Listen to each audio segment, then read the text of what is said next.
Bonsoir à tous, il est 22h. Merci de nous rejoindre pour suivre avec nous cette édition dont elles sont les faits saillants de l'actualité.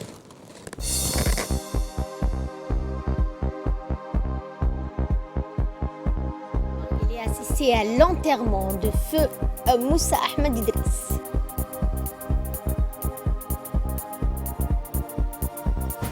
Dans l'actualité également, mise en garde du ministre de l'Intérieur sur les troubles à l'ordre public.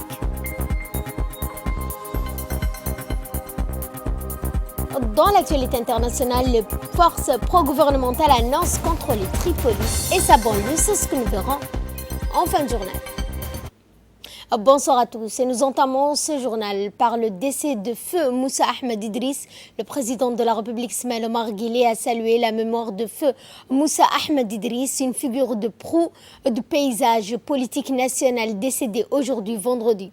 Dans son message, le président de la République Ismaël Omar Guelleh a loué le rôle significatif joué par le défunt dans la mobilisation en vue de notre indépendance nationale. Il décrit ensuite feu Moussa Ahmed Idriss comme un homme leader éclairé, un valeureux patriote qui sait toujours mettre l'intérêt général de notre pays au-dessus de l'intérêt personnel et partisan. Puisse Dieu le tout miséricordieux l'accueillir dans son paradis éternel, a imploré le chef de l'État Ismaël Omar Guelleh, qui a exprimé ses condoléances les plus attristées à sa famille, aux proches et aux amis. Le chef de l'État Ismaël Omar Guelleh a également pris part à la cérémonie funèbre de feu, monsieur Moussa Ahmed Idriss, enterré dans le cimetière Cheikh Ousmane où repose le père de la nation Al-Hajj Hassan Gouled Abtidoune. D'une des plus illustres personnalités, feu Moussa Ahmed Idriss, qu'il repose en paix, et prions donc le tout miséricordieux de l'accueillir dans son paradis éternel.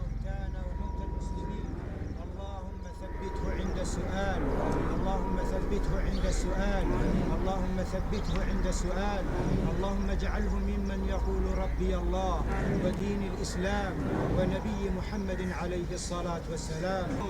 يا غفور يا ودود اللهم ابدله دارا خيرا من داره وأهلا خيرا من أهله وأدخله الجنة وعده من عذاب القبر ومن عذاب النار. اللهم احشرهم مع النبيين والصديقين والشهداء والصالحين برحمتك يا ذا الجلال والإكرام. اللهم ارحمنا إذا سرنا من أهل القبور. اللهم اجعل آخر كلامنا من الدنيا لا إله إلا الله وأن محمد رسول الله. توفنا وأنت راض عنا غير غضبان برحمتك يا أرحم الراحمين. واجعل هذه القبور رياضة لنا ولهم من رياضة الجنة ولا تجعلها لنا ولهم من حفر النيران برحمتك يا عزيز يا غفار. اللهم ارفع عنا الوباء اللهم ارفع عنا البلاء اللهم ارفع عن هذه البلاد من الأمراض والأسقام والأوجاع والأورام.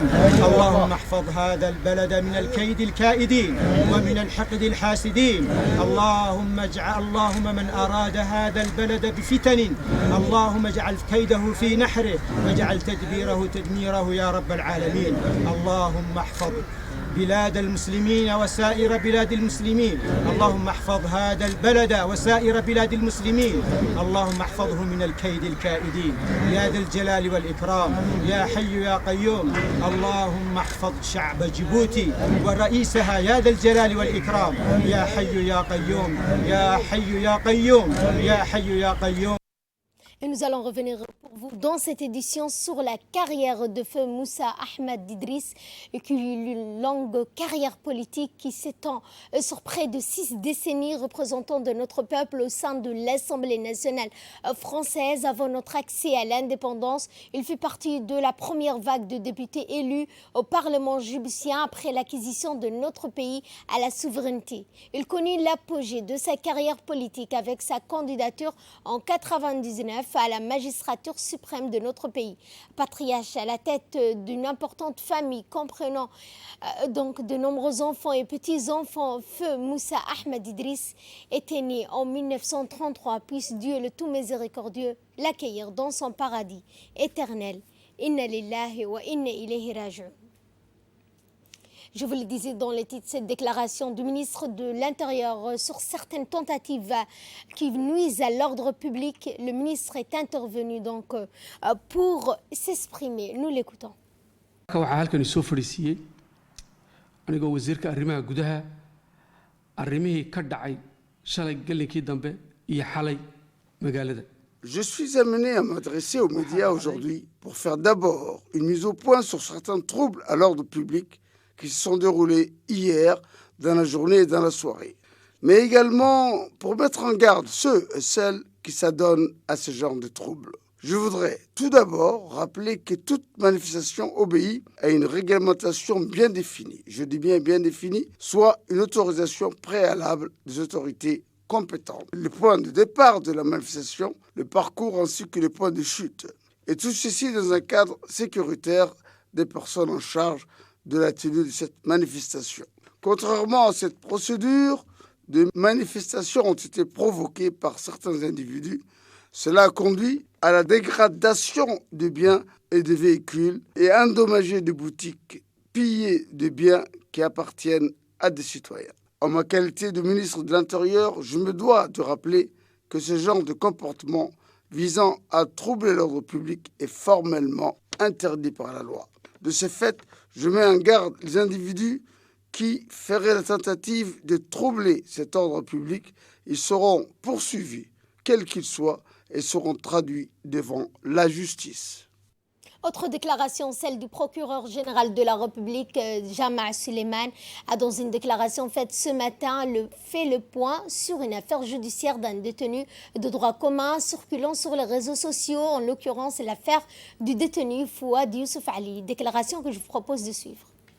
Monsieur le journaliste, si j'ai décidé de prendre la parole ce matin devant vous, c'est parce que le traitement d'une affaire judiciaire par certains médias et certains réseaux sociaux ces derniers jours me paraît contraire à certains égards à la vérité.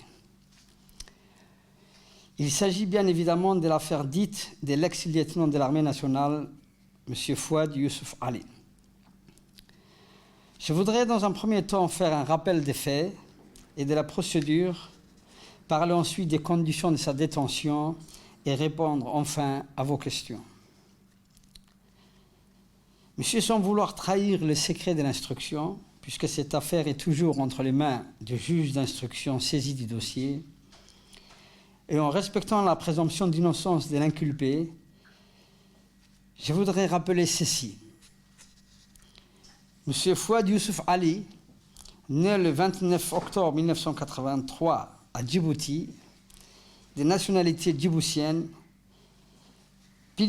pilote, militaire et lieutenant de l'armée de l'air djiboutienne, décidé le 15 mars 2020 de soustraire frauduleusement un avion de l'armée de l'air djiboutienne pour se rendre en Érythrée. L'ex-lieutenant Fouad Youssouf Ali, pilote de l'armée de l'air djiboutienne, n'arrivait pas à faire décoller l'avion et après plusieurs manœuvres, l'avion percutait un autre aéronef de l'armée de l'air et s'échouait contre un mur bloqué et hors d'usage. M. Fouad Youssouf Ali prenait la fuite et disparaissait dans la nature. Celui-ci réapparaissait sur les réseaux sociaux en tenue d'officier de l'armée de l'air en proférant des menaces contre sa hiérarchie militaire. Les chefs de corps de l'armée de l'air déposaient alors une plainte pénale contre le lieutenant Fouad Ali Youssouf, pilote de l'armée de l'air, pour tentative de vol d'un avion militaire et menace envers sa hiérarchie. Le lieutenant Fouad Youssouf Ali réapparaissait à nouveau sur les réseaux sociaux, toujours en tenue d'officier de l'armée de l'air, en territoire éthiopien, et en déclarant qu'il était en destination de l'Érythrée. Par réquisitoire introductif du 9 avril 2020, Madame la procureure de la République décidait alors l'ouverture d'une information judiciaire à l'encontre de l'ex-lieutenant Fouad Youssouf Ali pour tentative de vol d'un avion militaire, destruction de cet appareil et relations avec une puissance étrangère hostile, en l'occurrence l'Érythrée. Et également d'avoir publié et entretenu des propos et paroles portant atteinte à la défense nationale. Un mandat d'arrêt international est décerné le même jour, à savoir le 9 avril 2020, par le juge d'instruction à l'encontre de M. Fouad Youssouf Ali. En exécution de la commission rogatoire internationale et du mandat d'arrêt international, les autorités judiciaires éthiopiennes arrêtaient M. Fouad Youssouf Ali et décidaient son extradition vers Djibouti le 20 avril 2020. Le 21 avril 2020, les officiers de la direction de la coordination antiterroriste et de la lutte contre la criminalité organisée de Djibouti notifiaient le mandat d'arrêt international à M. Fouad Youssouf Ali et ce dernier est présenté devant le juge d'instruction le 22 avril 2020. M. Fouad Youssouf Ali est inculpé par le juge d'instruction le 22 avril 2020 pour avoir tenté de voler un avion militaire, d'avoir détruit cet appareil, d'avoir entretenu une relation avec une puissance étrangère hostile, en l'occurrence l'Érythrée, et d'avoir publié des paroles et des propos par voie de presse à caractère violent, incitant à la haine et portant atteinte à la défense nationale. Lors de son interrogatoire de première comparution devant le juge d'instruction, le 22 avril 2020, l'inculpé Fouad Youssouf Ali déclarait qu'il prenait acte de son inculpation, mais qu'il ne voulait faire aucune déclaration. M. Fouad Youssouf Ali était placé en détention provisoire à la prison de Djibouti, le même jour, à savoir le 22 avril 2020. M. Fouad Youssouf Ali est assisté depuis le premier jour de son arrestation par Maître Zakaria, avocat au barreau de Djibouti. Mesdames et messieurs, je voudrais rappeler à ce stade l'extrême gravité des charges qui pèsent sur le lieutenant Fouad Youssouf Ali. Parmi les différentes infractions reprochées à l'inculpé, je vais souligner l'infraction ou le crime de trahison qui est défini par l'article 132 du Code pénal djiboutien par le fait d'être commis par un Djiboutien ou un militaire au service de la République de Djibouti. L'article 133 du même Code pénal djiboutien définit aussi la trahison comme un crime et dit que le fait de livrer à une puissance étrangère ou à ses agents soit des troupes appartenant aux forces armées djiboutiennes, soit toute ou partie du territoire national, l'aéronef appartenant à l'armée nationale étant entendu ici comme une portion du territoire djiboutien, ce crime de trahison est puni de la peine de la réclusion criminelle à perpétuité. L'article 137 du Code pénal définit également la trahison comme étant le fait de livrer des documents ou des informations qui mettent en cause la défense et la sécurité nationale. Cet article 137 définit également, punit ces crimes de 15 ans de réclusion criminelle. C'est pour vous dire, mesdames et messieurs, l'extrême gravité des faits qui sont reprochés à l'ex-pilote et ex-lieutenant de l'armée, M. Fouad Youssouf Ali. Et dans un second volet, le procureur général est revenu sur la requête déposée par l'avocat de Fouad Youssouf Ali le 25 mai, demandant au juge d'instruction la libération ou l'hospitalisation de son client. Je voudrais dire deux mots maintenant sur l'extrême sérieux et l'extrême diligence de la justice djiboutienne sur le traitement du dossier de Fouad Youssouf Ali dans un contexte particulier de la pandémie de la Covid-19 où l'activité judiciaire était totalement interrompue, mais dans un deuxième temps, continue d'être fortement perturbée. Par une demande déposée par l'avocat de l'inculpé, M. Youssouf Ali, Maître Zakaria, le 25 mai 2020, l'inculpé a demandé au juge d'instruction sa liberté provisoire ou son hospitalisation. Par réquisitoire du 27 mai, le procureur de la République s'opposait à cette demande de liberté provisoire et par une ordonnance du 28 mai, le juge d'instruction rejetait la demande de l'inculpé.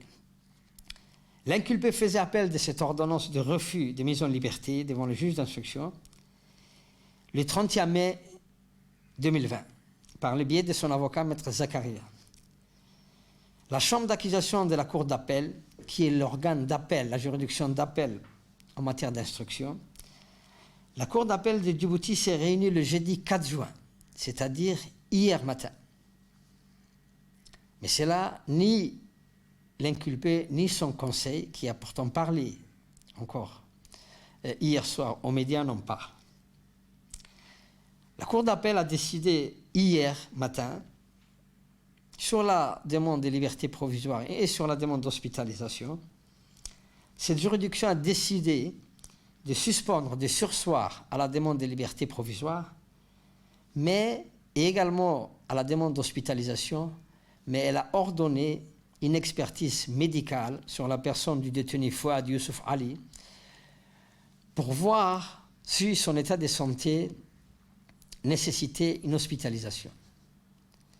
La Cour d'appel a à cet égard désigné 2 médecins djiboutiens en la personne du docteur Hamadou Ali et du docteur Ilyas Riddiri en qualité d'experts pour déterminer si l'état de santé de M. Fouad nécessitait en définitive une hospitalisation ou pas.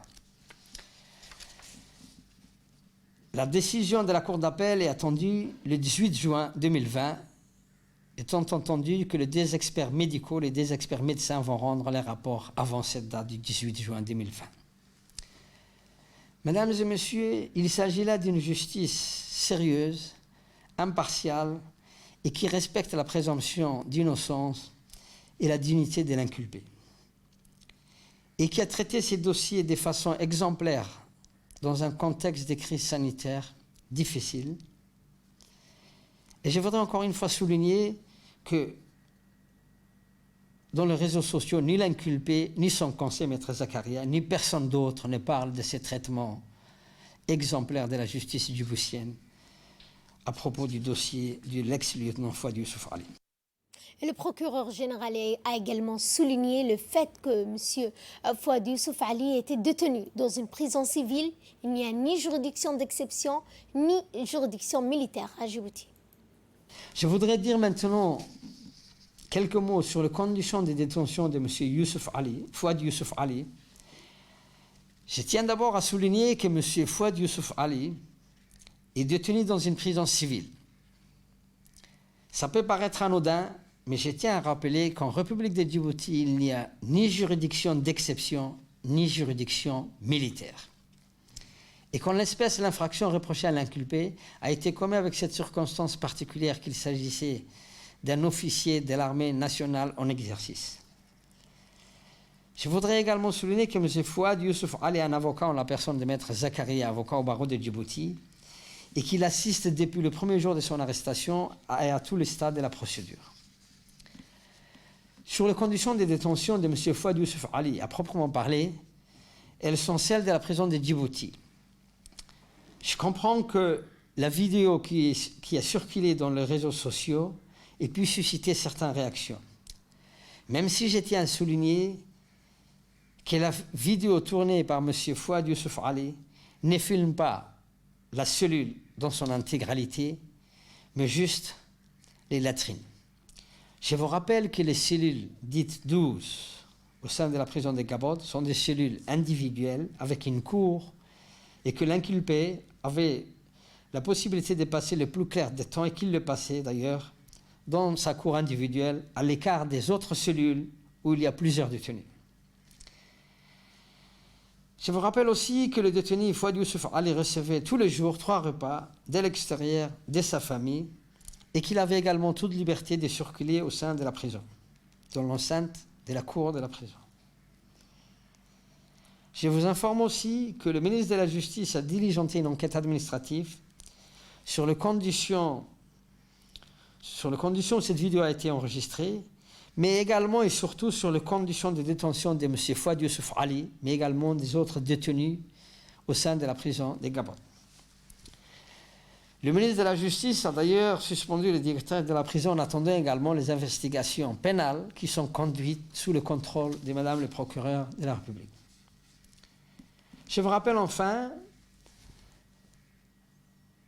qu'au premier jour de l'apparition de la pandémie du Covid-19, le président de la République a gracié des 100 détenus condamnés sur un total d'à peu près 600 détenus pour désengorger la prison de Djibouti. Enfin, mesdames et messieurs, je tiens à terminer en disant que non seulement la République de Djibouti respecte la dignité de la personne humaine, que surtout nous n'avons attendu ni les déclarations de Maître Zakaria, ni que cette affaire apparaisse sur les réseaux sociaux pour penser, réfléchir et concevoir la construction d'une nouvelle prison qui remplace la prison de Gabod, qui date de l'époque coloniale. À ce titre, depuis l'année dernière, un terrain a été attribué au ministère de la Justice, au PK 53, et le président de la République a ordonné la construction de la nouvelle prison sur ces sites des PK 53. Sur financement du budget national, malgré les ressources limitées, comme vous le savez, de notre pays. Je vous remercie de votre attention. Place cette fois au point de presse quotidien sur la situation du Covid-19 à Djibouti, point de presse qui nous est fait par le secrétaire général du ministère de la Santé. Point de presse sur la situation Covid-19 ce vendredi 5 juin 2020 se présente ainsi. 1059 tests réalisés, 69 cas se sont révélés positifs et 22 personnes sont déclarées guéries. Et nous n'avons pas de décès. Le ralentissement de la transmission communautaire du virus continue ces derniers jours. Aussi, si nous tenons à vous informer quotidiennement de la situation de l'épidémie, c'est pour que vous persévériez à soutenir le gouvernement et le ministère de la Santé pour venir à bout de cette maladie. C'est la raison pour laquelle il faut continuer à respecter les mesures barrières, à vous protéger et protéger les autres, notamment les personnes les plus vulnérables, les personnes âgées, celles qui ont des maladies chroniques. En ce qui concerne le bilan global, nous avons réalisé 34 551 tests. 4 123 personnes sont positives au Covid-19. Nous avons à ce jour 1707 cas confirmés guéris et nous déplorons 26 décès. Je vous demande de continuer à appeler le 15 17. Merci, restez vigilants. Protégez-vous et protégez les autres. Et ces dons de 30 000 masques et 250 tenues de protection médicale ont été octroyés par la société Salt Investment, et réceptionnés par le directeur de la CAM, Dr Ahmed Miguel. Ce don donc octroyé s'inscrit dans le cadre des efforts de lutte contre le Covid-19. La société Salt Investment, représentée par M. Saïd Kamil, a tenu à participer à cet élan de solidarité initié par le chef de l'État Ismaël Omar Guelleh. Sous la préfecture de Damerjog, un don de matériel aux familles les plus démunies dans le cadre de son programme social, l'organisation non gouvernementale NRS a remis un don à divers matériels au profit des familles vulnérables de la localité de Cherfarah de la sous-préfecture de Damerjog. Selon un portant est composé de kits de ménage, de savon, des jerrycans pour stockage de l'eau. Ce don est destiné à plus de 700 familles qui habitent à la localité de Cherfarah. C'est avec une entière satisfaction que les participants ont réceptionné ce don. L'Agence américaine pour le développement international, l'USAID, a remis ce mercredi un lot d'équipements à la société Mohabbani, partenaire du projet PRECAD dans le secteur de l'éducation à Tadjoura et bénéficiaire d'un lot d'équipements de fournitures de bureaux en vue de renforcer la capacité et l'assistance technique des associations djiboutiennes pour atteindre les résultats tels que la protection des personnes, l'éducation l'éducation, la santé, dont bénéficient plus largement les associations djiboutiennes pour le renforcement de la promotion du genre dans les régions de l'intérieur. Également dans l'actualité Covid-19, donc le télétravail est à l'ère du corona. La lutte contre le Covid-19 n'est pas que sanitaire. En cette période, le numérique est d'une plus grande nécessité, bien au niveau de la sensibilisation de l'information que du mode opérationnel, organisationnel des différents acteurs. Le chef de CDC, M. Ahmed Ali, a tenu en ce sens hier une réunion en mode télétravail avec les différentes têtes de réseau des jeunes leaders. Plusieurs points ont été notamment retenus, comme l'importance de la prévention comme unique moyen pour éviter donc le Covid-19 en territoire. Et c'est avec une grande tristesse que nous avons appris le décès survenu ce matin à l'hôpital Pelletier de Haïssama Ali Mohamed, décédé suite à une longue maladie. Né en 1955, le défunt était retraité de la radio-télévision de Djibouti où il a exercé autant que technicien de son. Feu Haïssama Ali Mohamed a commencé sa carrière dans les années 80 et formé des dizaines de jeunes avec qui il a partagé sa passion jusqu'à sa maladie. Connu pour sa force de caractère, Haïssama Ali aurait marqué la télévision nationale par son professionnalisme, son dévouement, son métier. Il laisse derrière lui 3 enfants, une veuve. En appartenant donc, priant le tout miséricordieux de l'accueillir dans son paradis éternel. Inna lillah wa inna ilayhi raji'un. Et de là, nous passons à ce qui domine l'actualité internationale. Les forces du gouvernement libyen d'union nationale, reconnues par la communauté internationale, ont annoncé hier avoir repris le contrôle total de Tripoli après plusieurs succès militaires face à l'armée nationale libyenne, le maréchal Khalifa Haftar. Et ce, suite à des succès, les forces du gouvernement d'union nationale ont annoncé avoir pris le contrôle de la capitale Tripoli et de sa banlieue. Depuis plus d'1 an, de violents combats opposent le GNA aux troupes du maréchal Khalifa Haftar.